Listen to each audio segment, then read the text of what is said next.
All right, you're looking at a pioneer. 40 years ago, sports journalist Melissa Luttke was victorious against Major League Baseball. She was told that as a woman, she could not report from inside the Yankees clubhouse during the 1977 World Series. Well, Melissa faced off in court and won the right to do so and to do her job, paving the way for thousands of women sports reporters to come. As she's being recognized for her trailblazing career on the New York Sports Tours.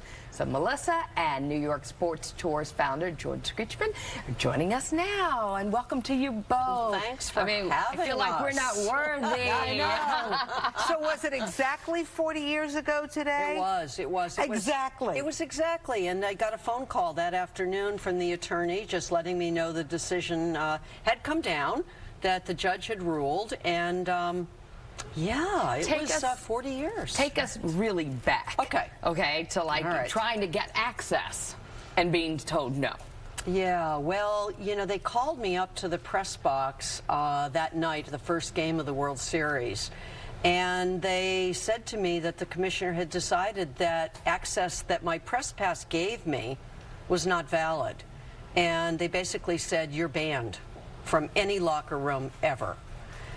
And when I asked them why, the two reasons they gave were this.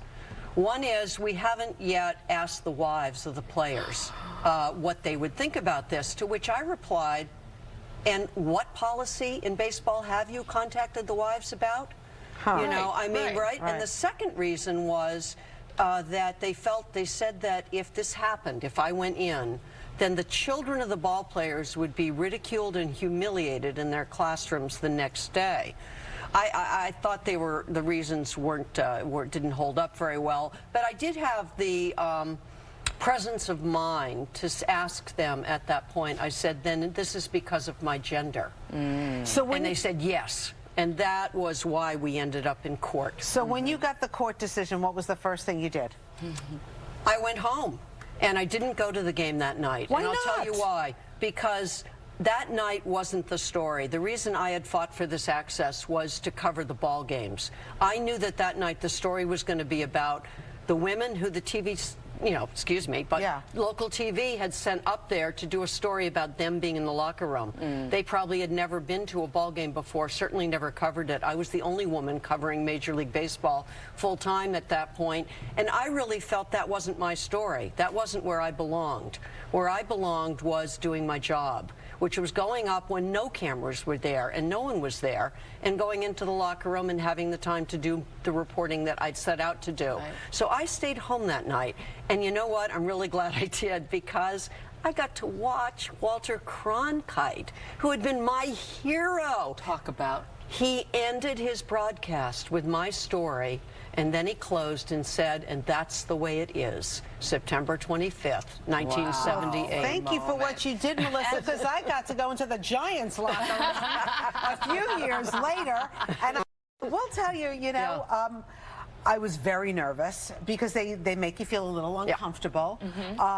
But, you know, it went well, and I was able to file my story, but it wasn't something I really wanted to do on a regular basis. You know, we didn't ask for locker room access. We asked for equal access. Had baseball made the decision to take the interviews that were traditionally done in the locker room outside of that locker room and make players available equally to men and women, that was what the judge basically said.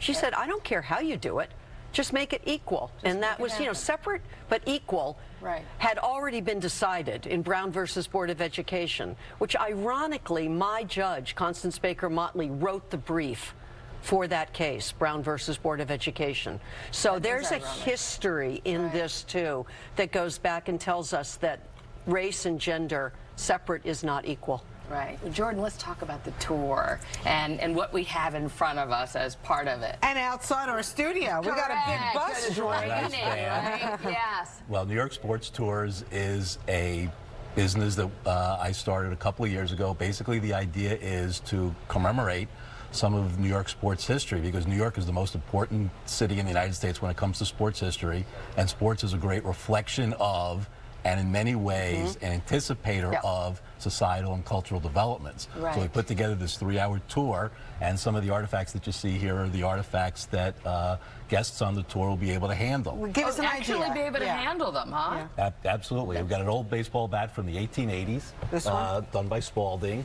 You can see it's kind of beat up. Yeah.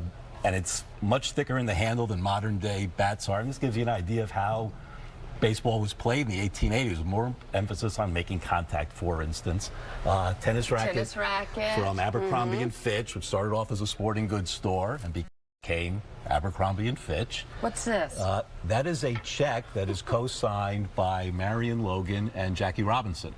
That was done for the Student Emergency Fund, which was done to support civil rights workers, students in the South during the early 1960s, and that's a check that, again, Jackie Robinson co-signed. Amazing. And in the center here is a program from the... This one right here? Yes, from Okay. the fight of the century, Muhammad Ali, Joe Frazier, Madison Oh, Square yes. Garden. In 1971, cover art by Leroy Neiman. And one of the fun things about the program, if you leaf through programs, you never know what you're going to find out. A future heavyweight boxing champion was on the undercard that night. Ken Norton, who became champion about 7 years later, was on the undercard of this fight. So these are the things that you can handle. So, Jordan, where can we see the sports memorabilia? If you go on the tour, New York Sports Tours, we do tours at least once a day.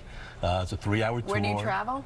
We go around Midtown Manhattan, and what we do is it's a series of videos, basically about 35 of them, featuring what we refer to as New York game changers, like Melissa. Like Right. Melissa. Yeah, they stopped in front of my judge's apartment building, and it was surreal. It was surreal. I was in the van, and suddenly there's a video of me with Howard Cosell talking about my case from 1978. So they really bring sports to life, not only through the artifacts, but through the video stories.